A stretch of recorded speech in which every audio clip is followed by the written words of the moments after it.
Hi అండి. గుండె నిండా గుడిగంటలు టుడే ఎపిసోడ్ ఏం జరిగిందో చూద్దామా. ఏయ్, ఏం చేస్తున్నావే అంటూ ప్రభావతి మీనానే అడుగుతుంది. ఏంటంటీ, మీకు కళ్ళు కనిపించట్లేదా? రవికి ఫోన్ చేసి హాస్పిటల్ తీసుకెళ్ళమంటాను. ఎందుకు అలా అన్నావు? మరి ఎదురుగుండా ఉన్న కాయగూరలను చూసి మీరు అలా మాట్లాడుతున్నారు కదా. శృతి, నువ్వు ఎక్కువ మాట్లాడుతున్నావు. ఎక్కడో మండుతున్న వాసన వస్తున్నట్టుందే. స్టవ్ కట్టే శృతి అని మీనా అంటుంది. వెళ్ళి గబగబా కట్టేస్తుంది.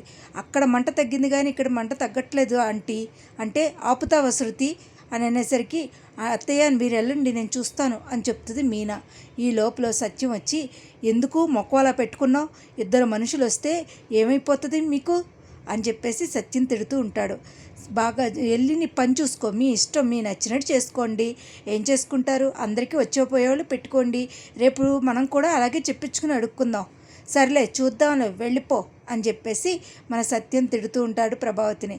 అమ్మ, నువ్వు బాగా చెయ్యమ్మా మీనా, చాలా బాగా చెయ్యి. సరే మావయ్య అంటూ వెళ్ళి వంట చేస్తుంది. చాలా బాగా చేస్తుంది శృతి. మన వీడియోలన్నీ తీస్తూ ఉంటుంది.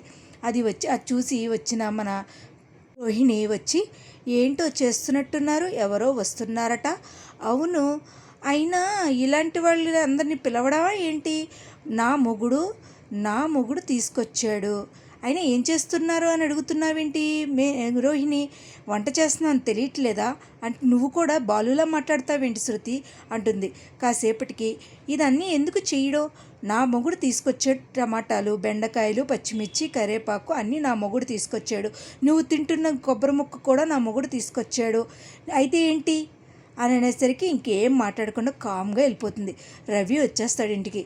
నాన్న వచ్చి, ఏం చేస్తున్నారు నాన్న? ఒరే, ఎప్పుడూ లేనిది మధ్యాహ్నం వేళ వచ్చావేంట్రా? వదిన వంట చేస్తుందని వచ్చానమ్మా. మీ వదిన వంట చేస్తుందనే వచ్చావా? చాలా బాగా చేస్తుంది కదా అమ్మా. ఎప్పుడో నా తెలిసినప్పుడు తిన్నాను నీ వంట. వదిన పెళ్ళయ్యాక వదిన వంటే తింటున్నాను కదా, మిగతా అంతా హాస్టల్లే కదమ్మా అని అనేసరికి ఈ లోపల శృతి వచ్చింది. రవి, నేను వంటలన్నీ వీడియో తీసాను రవి అనే ఈ లోపల మన బాలు గెస్టులను తీసుకొచ్చేసరికి, రండి కూర్చోండి అని చెప్తే, ఇగోండి మా నాన్నగారు, మా అమ్మ అని అనేసరికి, అవునా నమస్కారం అండి, ఇవాళ మీ పెళ్లి రోజు అంట కదా, పెళ్లి రోజు శుభాకాంక్షలు అని చెప్తూ ఉంటారు.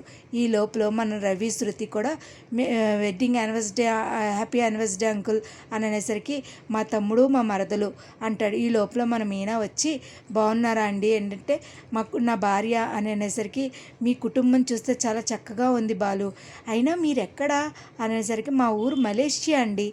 మలేషియానా? అయ్యయ్యో, మలేషియా, మా కోడలది కూడా మలేషియానండి. అవునా? ఏంటి బాలు, మీ అమ్మగారు అంతలాగా అరిచారు అంటే, ఏం లేదులేండి, మలేషియాలో మా అమ్మకి స్విస్ బ్యాంకులో డబ్బులు ఉన్నాయి, ఆపరా అని అనేసరికి, మా కోడలది కూడా మలేషియానండి. అవునా? ఆయన పేరేంటి? ఆయన బిజినెస్ ఏం చేస్తారు? అదండి పేరు ఊరు తెలియంది వీంకుడు అని చెప్పేసి తిడుతూ ఉంటాడు. ఏం బిజినెస్లు చేస్తే, చాలా బిజినెస్లు ఉన్నాయండి మా కోడలికి అంటారు కానీ ఏమీ చెప్పరు. నేను ట్విన్ టవర్స్లో ఉంటాను, ఇలా ఉంటాను, నా ఫ్రెండ్స్ ఇలా ఉన్నారని చెప్తూ ఉంటాడు అవతలైన. ఈ లోపల అది విన్న మన రోహిణి లోపలికి వెళ్ళిపోయి బొగ్గులో ఇది పెట్టుకుని, కాటన్ పెట్టుకుని ఏమీ మాట్లాడకుండా ఉంటుంది. ఒకసారి అత్తగారు వచ్చి, అమ్మ రోహిణి రా అమ్మా బయటికి, మా బాలు ఎవరినో మలేషియా నుంచి తీసుకొచ్చాడమ్మా అంటే రారు.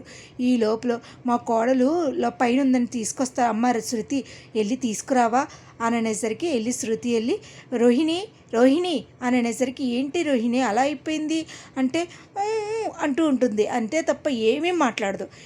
ఏంటి ఇలా ఉంది, ఇప్పుడు వరకు బాగానే ఉంది కదా అని నాకు డౌట్గానే అనిపిస్తుంది అంటూ బాలు మీనాతో ఉంటుంది.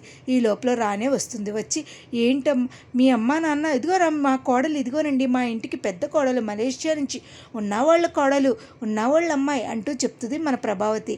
ఇంతకీ మీ నాన్నగారు ఏం చేస్తూ ఉంటారమ్మా అన్నీ అడిగేసరికి ఏం మాట్లాడదు. అదేంటి ఏమైంది, పండుగ ఇప్పటిదాకా బాగానే ఉన్నారు కదా అంటూ ఉంటారు. ఈ లోపల, సరే అయితే వెళ్ళి హాస్పిటల్ చూపించుకోమ్మా, శృతిని కూడా తీసుకెళ్ళు అంటే, ఈ లోపల మన బాలు వచ్చి మీనాతో మాట్లాడతాడు. చూసావా మీనా, కావాలని మలేషియా విషయాలు బయటపడకూడదని నాటకం ఆడుతుంది చూసావా నువ్వు? ఇప్పుడు వరకు కొబ్బరి ముక్క తిన్న మనిషి ఇప్పుడు పంటి నొప్పి ఎలా వచ్చింది?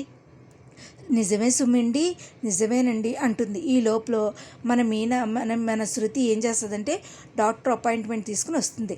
అక్కడ డాక్టర్కి ఏ పేషెంటు లేక ఎవడొస్తాడా అని చూస్తూ కూర్చుంటుంది ఆవిడ. ఈ లోపల రోహిణి అంటుంది, నాకు బాగానే ఉంది శృతి, ఇంటికి వెళ్ళిపోదాం పద, భోజనం చేసి వెళ్ళయింది కదా. అదేంటి రోహిణి, ఇప్పటి వరకు నువ్వు అసలు బెబ్బెబ్బా అన్నావు, నిజం చెప్పు, మలేషియా విషయాలు ఏమైనా బయటపడతాయనే కదా నువ్వు అలా ఉన్నావు. లేదు లేదు, నా పంటి నొప్పి అంటూ ఉంటుంది. ఈ లోపల తీసుకెళ్ళి డాక్టర్ చూపిస్తుంది. డాక్టర్ ఏమో అది వింతగా మాట్లాడుతుంది. ఏంటి, ఏం జరిగింది, అస్తమాను ఇలా క్వశ్చన్స్ వేస్తారేంటి, ఇది పంట హాస్పిటలే కదా. అందుకనే తనకు పన్ను నొప్పి అనేసరికి చేతిలోంచి పన్ను తీసిచ్చేసరికి అయ్యో అనవసరంగా నా పన్ను పీకించుకున్నానే అనుకుంటూ మన రోహిణి బాధపడుతూ ఉంటుంది. తీరా అటు తిరిగి పన్ను తీసేసరికి ఇంటి దగ్గర ఇంకా ఎవరు ఉండరు. ఇంకా మన బాలు ఏం చేస్తారంటే వాళ్ళకి భోజనం పెట్టి చాలా కమ్మగా పెట్టామమ్మా అంటూ ఉంటారు. ఇలాగ బాలు వెళ్ళి బట్టలు తీసుకొచ్చి అత్తయ్య మావయ్య మీరు వెళ్ళి వాళ్ళిద్దరికీ ఇవ్వండి అని చెప్పేసి ఇస్తుంది. దండం పెట్టుకుంటారు, నమస్కారం పెట్టుకుని ఇద్దరూ మాట్లాడుకుంటారు. మీ కోడలు ఎంత మంచిదండి, ఇలాంటి కోడలు ఉన్నందుకు మీరు చాలా ఉత్తమమైన అత్తగారు, నిజంగానే చాలా మంచి కోడలు వచ్చింది, వీళ్ళ జంట సూపర్ అని చెప్పేసి చెప్తూ, బాలు నీకు మలేషియా నుంచి ఏం కావాలి చెప్పు అంటే నాకేం వద్దండి అని అనేసి అంటూ ఉంటాడు. మీలాంటి వాళ్ళని మంచిగా చూసుకుంటే చాలు అని అంటాడు. ఇవాళ ఎపిసోడ్ అయితే ఇదేనండి. కానీ అర్థం కాని విషయం ఏంటంటే మన రోహిణి విషయం బయటపడేలా చేయలేదు. మరి రోహిణి విషయం బయటపడేలా చేయకుండా మాట్లాడకుండా చేశారు. మరి రోహిణి విషయం ఎప్పుడు బయటపడుతుంది, అసలు మలేషియాలో ఎవరూ లేరని విషయం ఎప్పుడు బయటపడుతుందో చూడాలి. నా వీడియోస్ కనుక మీకు నచ్చినట్టయితే లైక్ చేసి, షేర్ చేసి, సబ్స్క్రైబ్ చేయండి. Thank you so much. ఇవాళ ఎపిసోడ్ అయితే ఇదేనండి. ఎలాగే నన్ను ఆదరిస్తూ ఉంటారని కోరుకుంటున్నాను. Thank you so much. Thank you.